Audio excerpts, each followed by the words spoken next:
สบายดีพี่น้องมื้อนี้แม่ยายหงพามาเฮ็ดเวียกสวนคือเก่าเด้อจันทร์ฮอดเสาร์จันทร์ฮอดศุกร์นี่แม่นเฮ็ดเวียกกับลูกชายเนาะมื้อนี้แม่นไอ้กี้มาแทนไอ้หนึ่งเพราะว่าไอ้หนึ่งไข้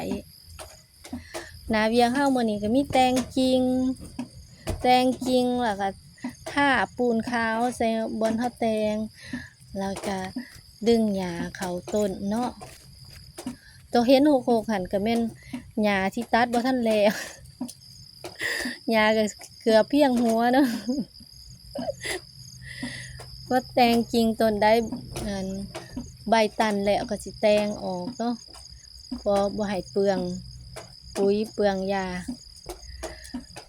สำหรับทุเรียนเฮานี่แม่นอินทรีย์เคมีแต่ว่าส่วนใหญ่จะใส่อินทรีย์เนาะเคมีก็15วันใส่เทื่อหนึ่งมือกล่องก็อยากสั่นๆในเด้อไอ้กี้นี่สั่นหลาย หน้าเวียกมื้อนี้ก็มีแต่งกิ่งแล้วก็มาดึงหญ้าเข้าโคนต้นเนาะตัวนี้แหละปุ๋ยสันดีของเฮาทุเรียนเฮาปลูกมา1 ปีใกล้สิฮอด3 เดือนส่วนใหญ่จะแม่นกินหญ้าเนาะ หญ้านี่แม่นใส่ทุกเดือนว่าซะว่าแต่